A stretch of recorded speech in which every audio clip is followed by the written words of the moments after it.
Happy Hour. Ring FM ja saade Happy Hour tervitab teid. 14.05 on täpne kellaeg, on 25. oktoober, on niiske sombune teisipäev. Ja mina, Ingemar Eller, saan nüüd pidulikult öelda, et Raadio Ring FM Tallinna stuudiosse on saabunud külaline ehk siis Escape Tartu põgenemistoa organisaator ja esimene viiul. Lauri Esko, tervist sulle! Tere sulle ka, et hea meel on siin olla.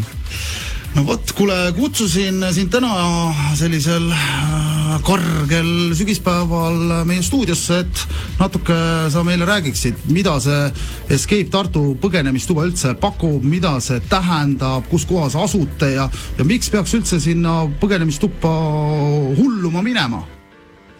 Et mida me teeme, siis on Tartu Escape. Escape Tartu selle nimeks, asume Tiigi 78, suhteliselt Tartu kesklinnas. Miks me juurde peab tulema, pakume siis 4 escape ruumi, kõigil huvitavad ilusad nimed, Psühholab, Sherlock, Klass ning 007 ning ka varsti avame ühe uue toa, mille nime ma ei saa veel öelda. Okei, et hoiad nagu saladuse loori õhus kergelt praegu, jah? Et ma võin öelda, et see tuba hakkab T-tähega. Aha. Oota, aga need põgenemistoad on tõusev trend Eesti Vabariigis, eks ole, et väga paljudel suveüritustel on ka erinevate firmade põgenemistoad mingisuguste kuutide näol nii-öelda uksed valla päästnud. Ise olen Õllesummeril minu meelest käinud, ma ei kujuta ette, kas see oli nüüd Escape Tartu mingisugune putka sinna püsti pandud või oli keegi kolmas teenusepakkuja selle sündmuse raames seal olemas. Päris äge oli, ütlen ausalt, et läksid kohale, sammusid sisse, anti mingisugune žurnaal kätte, mingisugused nii-öelda ideekavandid, mida tuleb teha ja siis tuli seal hakata müttama. Higipull oli otsa ees ja ütleme nii, et see sisse joodud kesvamärk kohe nagu iseenesest kadus organismist. Eks sellega niimoodi on, jah. Selle toa eesmärk on siis, või tubade eesmärk on siis põgeneda toast teatud aja jooksul. Meie puhul selleks ajaks on 75 minutit. Kuidas sa toast välja saad, pead lahendama kõikvõimalikke erinevaid mõistatusülesandeid. Meie põgenemistubade puhul on siis kõik toad erineva raskusastmega ja erinevate ülesannetega. Näiteks toas nimega Klass me ei kasuta mitte ühtegi traditsioonist lukku. Kui sina käisid siis Õllesummeril, ilmselt seal olid mingid lukud, koodid. Seal oli kusjuures mingi tabalukk ja tuli nagu see koodiga tabalukk siis mingi valemi abil nagu lahti muukida ja ma istusin seal, kratsisin kukalt, kitkusin peast neid viimaseid juuksekarvu ja kui ma seal olin mingi 20 minutit niimoodi ragistanud ja jumalast ülpimus oli peal, siis tuli välja, et ma istusin tegelikult ühe tabureti peal, mille alla siis oli mingisugune kood nagu siis kritseldatud, et tuleb olla seal ikkagi loov. Et sellega on jah niimoodi, et pead mõtlema natukene outside of the box nii-öelda ja samuti on sulle antud tegelikult, ilmselt ka sulle oli antud Õllesummeril tegelikult vihjed, mida sa võib-olla ei osanud siis kasutada ega näha ega leida. Ega ei osanud küll, jah, ütlen ausalt. Ei ole kõige taibum. Et täpselt, et nende tubade eesmärk ei ole ju mitte kedagi igaveseks kinni panna. Eesmärk on see, et sa saaksid sealt välja ikkagi. Kas on tulnud ette ka olukordi, kui tõesti inimene tuleb Escape Tartu põgenemistuppa ja seal ragistab ajusid ja lõpuks kukubki patja nutma põhimõtteliselt, et ei saagi välja? Kuule, see protsent on nagu tegelikult suhteliselt erinevates tubades. Et Sherlockist põgenevad kuskil pooled grupid, võib öelda 50% siis Psühholab kuskil 25%, 007 võib-olla 30%, Klass ka 30%. Eks see sõltub ka sellest, et palju sa küsid vihjeid, et kui sa oled nagu täiesti kinni jäänud kuhugi, sul on alati võimalus küsida ju vihjet. Sa ei pea nagu üldiselt eestlane nagu naljakas rahvus, et ikkagi lähme kirves käes lõpuni välja. Et pigem vihjet ei küsi, oleme selle ühe ülesande siis pool tundi, eks. No häbi on ju abi küsida, on.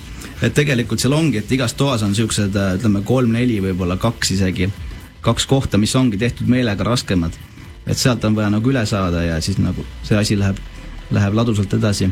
Kellele Escape Tartu põgenemistoad üldse mõeldud on, et mis vanusest alates võib teie juurde sinna hullama tulla? Kuule, tegelikult meil nagu piiranguid ei ole, et seal midagi õudset ei ole. Alates ütleme siin 11-10 aastased kuni pensionärid välja. et on käinud siin mingid päevakodud või päevakeskused mängimas, väga meeldis.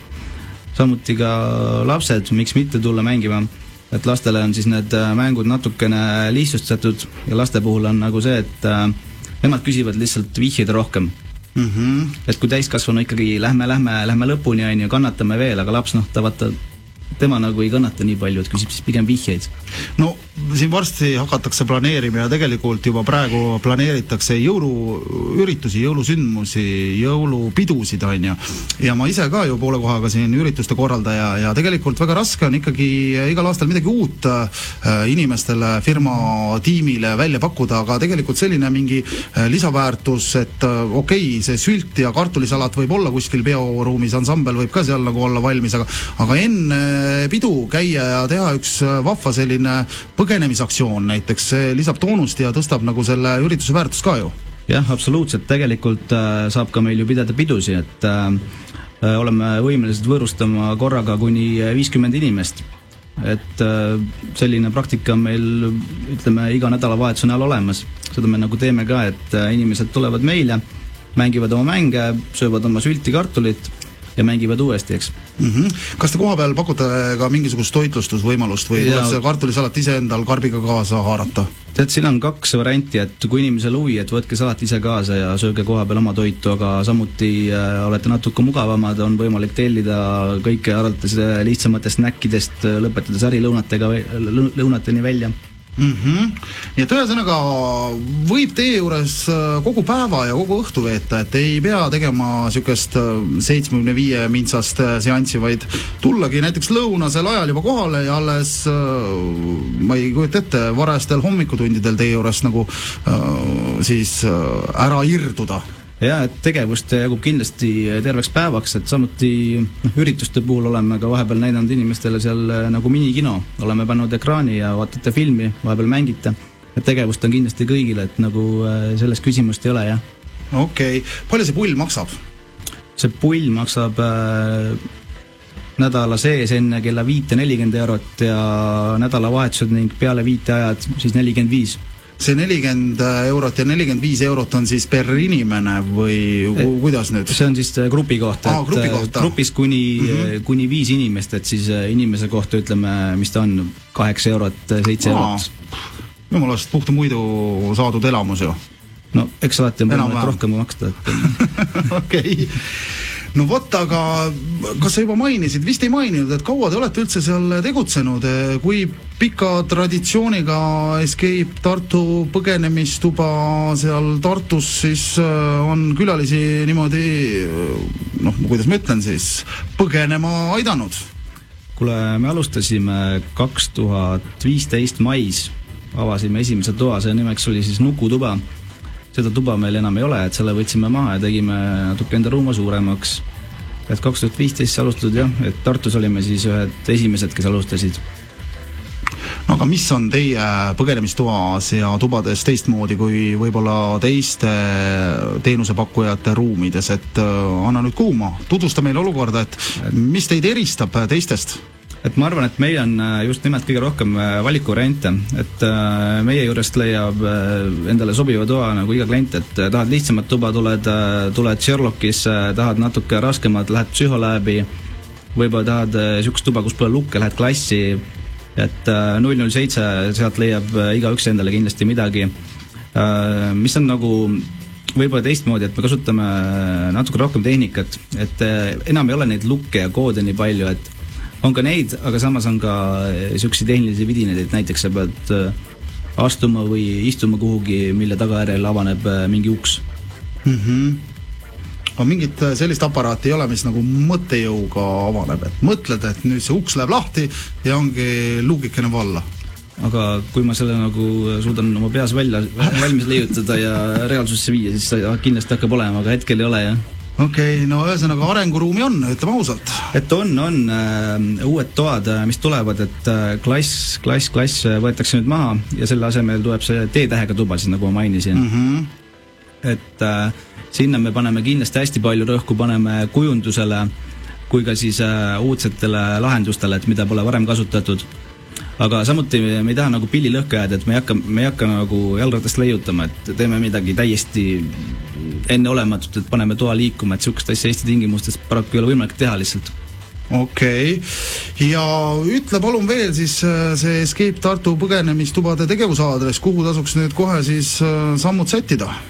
Tiigi 78 ja kindlasti leiate meid internetist www.escapetartu.ee, facebook.com Escape Tartu. Aha. Ja põhimõtteliselt läbi teie koduka ja läbi Facebooki fännilehe saab siis väga palju olulist infot hankida, et millised toad, kellele mõeldud on, kui palju maksab, mis kellast mis kellani võib üldse külla tulla ja nii edasi. Ja täpselt, et broneeringut saab teha meie kodulehelt escapetartu.ee, samuti saab ka sealt osta siis kinkekaarte, et jõulud tulemas, kindlasti sobiv kingitus sünnipäevaks, tähtpäevaks, milleks iganes. See on jumalast hea, vaata jõulude eel alati mõtled, kellele mida kinkida.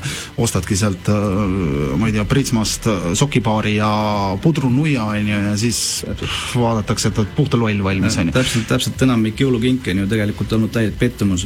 Absoluutselt, aga kui kinkida ikkagi niuke elamuspaketti ja põgenemispakett ja see kinkija saab ise ka ju selle nii-öelda olukorraga ühine ja punti hüpata, siis jumal rõõm mõlemapoolne. Ja just nimelt, et sul on tegelikult isegi nagu väike enda kasu sees, eks. Et kui sa kingid selle kinkkaardi, et ma loodan, et ikkagi mind võetakse kaasa.